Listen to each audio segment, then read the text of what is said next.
Social selling. Et 3. Adaptez votre scénario à l'audience qui va être ciblée. Une audience froide a besoin de comprendre pourquoi elle voit cette publicité, quelle est la valeur, quelle est la promesse, etc. Avec une audience chaude, on peut être beaucoup plus direct.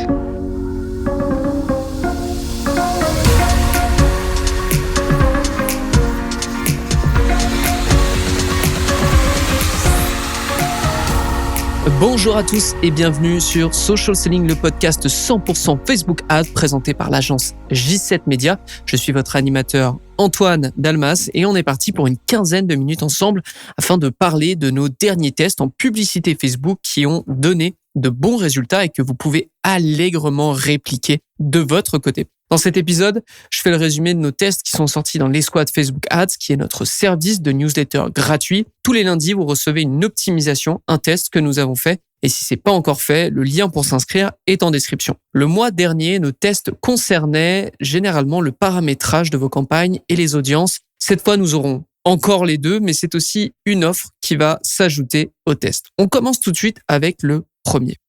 Tout démarre sur TikTok. Le visuel dont on va parler est le fond vert. C'est une fonctionnalité qui permet de vous faire apparaître sur une image ou une vidéo afin d'interagir avec votre décor et ce, depuis la plateforme. Comment est-ce que un fond vert peut vous servir à votre acquisition en publicité Facebook? Tout d'abord, on voit très peu ce genre de vidéos sur Instagram et Facebook, donc vous avez un effet de surprise sur l'utilisateur. On a l'habitude d'un visuel très travaillé quand on passe par des motion designers ou des graphistes, ou sinon de UGC qui est beaucoup plus neutre et beaucoup plus authentique. Ici, l'idée est de faire un visuel encore plus brut, même si c'est pas particulièrement beau au premier abord. Tout dépendra évidemment de votre téléphone. La première fois qu'on a testé cette approche, c'était pour une audience chaude avec un e-commerce d'expérience, dans le sens ils vendent des coffrets. On souhaitait présenter le site internet et les multiples possibilités qu'il offrait aux personnes qui n'avaient pas encore fait d'achat sur le site. C'est une méthode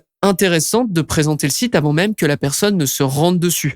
Ça participe à ce qu'on appelle le AdSense. C'est un terme marketing pour décrire la cohérence dans l'expérience publicitaire d'un usager. Ça illustre parfaitement. Par exemple, vous avez une publicité avec beaucoup de violet sur le visuel. Vous cliquez dessus et vous arrivez sur une page d'accueil qui est totalement orange. Ça donne peu de cohérence à l'ensemble. Autre exemple, on vous montre les fonctionnalités d'un site sur une vidéo et quand vous cliquez sur la publicité et que vous arrivez sur le site, eh bien, le site a été mis à jour et ne ressemble plus du tout à ce qu'il y a sur la vidéo. Les fonctionnalités, elles sont toujours présentes, mais l'utilisateur, lui, il a cliqué pour retrouver quelque chose, il s'attendait à ce quelque chose et là, il se retrouve sur autre chose, en fait. Il est un peu perdu et en fait, c'est ça qu'explique le AdSense. Donc, on a créé une vidéo d'une quinzaine de secondes dans laquelle on présentait le site et pourquoi il fallait s'y rendre. Pendant le mois observé, cette vidéo a généré énormément de revenus chez notre audience chaude.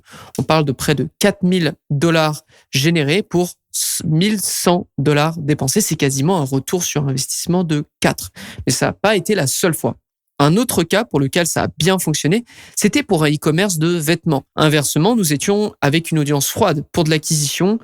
L'audience était d'ailleurs une audience broad, c'est-à-dire que c'est une audience avec seulement le pays que vous visez et absolument rien d'autre pour cibler les personnes. Le scénario était un peu différent car on présentait la marque à une audience qui ne la connaît absolument pas avec le scénario suivant.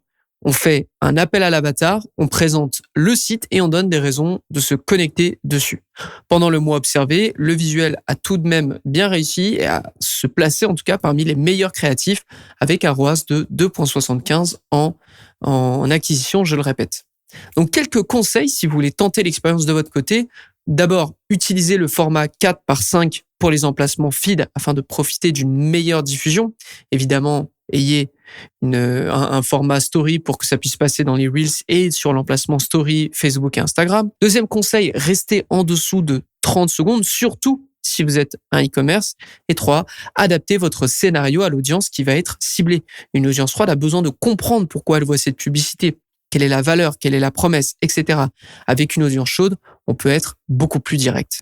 Prochain test, nous travaillons avec un compte qui est particulièrement friand justement des tests publicitaires et des nouvelles tendances créatives. Le dernier en date est particulièrement amusant car il repose à nouveau sur un élément familier. Pour rappel, l'élément familier, c'est une technique de publicité qui consiste à mettre des éléments graphique issu d'une application, d'un site ou de n'importe quel contenu que vous avez habitude de consommer. L'idée, c'est de déclencher la curiosité de votre cible et qu'elle s'arrête 2 secondes pour comprendre qu'est-ce que cet élément fait là. Et ce test va être familier surtout pour une certaine tranche de la population, j'ai nommé les utilisateurs d'iPhone ou d'iPad. Ces utilisateurs sont souvent confrontés à une pop-up dès que, par exemple, leur batterie arrive à 20% ou à 10%, ou qu'ils doivent mettre à jour leur appareil, ou pour donner leur consentement pour être traqués sur une application. Et là, je vous dis clin d'œil. Donc, on a testé cette approche pour des publicités d'acquisition et sur des campagnes standards de conversion, catalogue ads et instant experience, le tout en achat. Le visuel est simple. On prend la meilleure image fixe du compte sur de l'acquisition et on ajoute une fausse pop-up sur le visuel, disant que l'annonceur offre la livraison gratuite et qu'il suffit de cliquer pour en profiter. On avait aussi une version vidéo avec le pop-up qui s'affiche sur le visuel et une souris d'ordinateur qui vient cliquer sur le bouton « J'en profite ». On lance sur plusieurs semaines en acquisition, je le rappelle, et les résultats tombent. On a dépensé $2 000 dans ces publicités. On en a généré 10 130, c'est-à-dire un ROAS de plus de 5. Sur les campagnes concernées, toutes publicités confondues, c'est 61% des dépenses avec ce concept et qui génère 65% du chiffre d'affaires attribué par Meta. Le ROAS pour ces 4 campagnes a augmenté de 30% selon Meta toujours. Donc le concept a littéralement boosté d'un tiers notre acquisition froide et a généré plus de la moitié du CA généré. Là où ça devient réellement intriguant, c'est lorsqu'on regarde la répartition des dépenses selon si notre audience est sur Apple avec iPad ou iPhone ou sur Android où là ça va être les mobiles et les tablettes. Et voici ce qu'on retrouve avant le test. Sur les campagnes en question, Android recevait 49% des dépenses et iOS plus de 50% des dépenses. Après le test, Android descend à 38% de dépenses et iOS augmente à 62%. Nous avons une augmentation des dépenses mobiles attribuées à iOS. Mais qu'en est-il du compte global de toutes les campagnes, de toutes les dépenses? On a regardé ça et c'est intéressant parce que avant le test, Android recevait 44% des dépenses quand iOS en recevait 56%. Après le test, Android est tombé à 38% et iOS est passé à 62%. Donc bien qu'il y ait une prédisposition à dépenser sur iOS, ce nouveau créatif a probablement accéléré la tendance pour creuser un écart encore plus important. Serait-il possible d'améliorer nos résultats sur Android avec une pop-up stylisée selon les codes graphiques de la plateforme? C'est une question à se poser et c'est un test qu'on aimerait énormément mettre en place et qui sera probablement mis en place et expliqué prochainement dans les squads. On enchaîne avec le prochain test. On parle souvent de la J7 Academy et notamment du fait que vous devriez tester un maximum d'offres avant le Black Friday. Pourquoi? Parce que le Black Friday sera plus que jamais un combat d'offres. Les experts parlent de difficultés du e-commerce pour Q4. Même Meta nous a envoyé un document à ce sujet nommé « Contrôler l'incontrôlable » sur lequel l'entreprise s'appuie sur l'importance qu'aura le prix de vos articles sur vos ventes.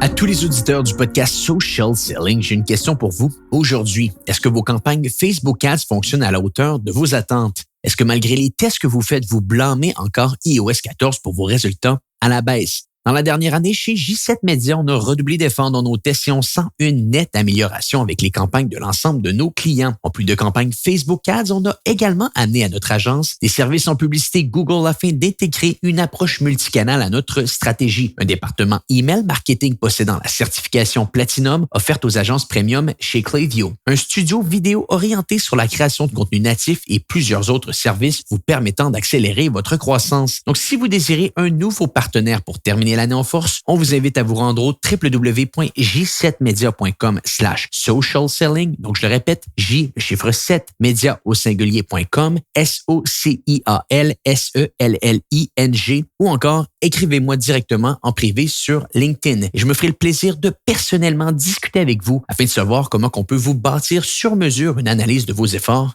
actuels. De retour à l'épisode en cours. De plus, le Black Friday n'est pas le moment de tester, mais plutôt d'exécuter une stratégie que vous avez eu tout le temps d'expérimenter au fil de l'année. Dans l'un des derniers workshops de la J7 Academy, nous avons proposé un test à nos membres pour le mois d'août afin de booster leurs ventes. j'aimerais vous le présenter. En fait, on est chez un e-commerce qui propose des accessoires à cocktail. Et ce dernier, il remarque 2 choses. D'abord, il ne sait pas encore quelle offre pourrait marcher pour son Black Friday. Et ensuite, il ne peut pas être trop agressif sur les prix, mais peut aisément jouer sur des cadeaux gratuits annexes. Nous devons lancer une offre et on décide d'en faire 2 sur la même base. Obtenez gratuitement un verre sous condition et on a 2 variantes pour ces conditions. Soit vous tombez sur une publicité qui vous dit que vous obtenez un verre gratuit si vous dépensez au moins $50 sur le e-shop, ou vous tombez sur une autre publicité qui vous dira que vous pouvez obtenir le verre gratuitement si vous achetez 3 boîtes des accessoires à cocktail pour obtenir le verre gratuit. Cela nous renvoie à notre test passé sur la livraison gratuite versus 10% de rabais. L'un comme l'autre vous donne exactement le même rabais au final. On l'avait calculé dans cette escouade, c'est exactement la même chose, il y a peut-être $2 de différence. Mais son impact psychologique est différent chez certaines personnes. Ici, $50 équivaut finalement à environ 3 boîtes du produit le plus consommé et inversement. Donc, c'est juste une formulation parce que le résultat est exactement le même. On lance ces 2 publicités et voici les résultats qui tombent sur une audience chaude. Pour l'offre 3 boîtes, on est à 2,12 de retour sur investissement pour plus de $600 dépensés.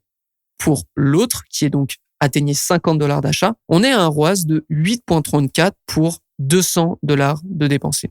La publicité à plus de $50 s'attribue énormément d'achats et obtient un ROAS faramineux, bien que ça soit la pub des 3 boîtes qui détient le plus de dépenses et donc probablement les résultats les plus stables à terme. Globalement, l'offre a fonctionné, il nous reste à tester d'autres variantes, par exemple d'autres verres ou d'autres conditions pour optimiser notre approche. Mais dès lors que nous savons ça, on sait qu'un cadeau gratuit fonctionne très très bien pour ce genre de e-commerce et il peut se substituer à un rabais, surtout si on est en audience chaude. On passe au prochain test.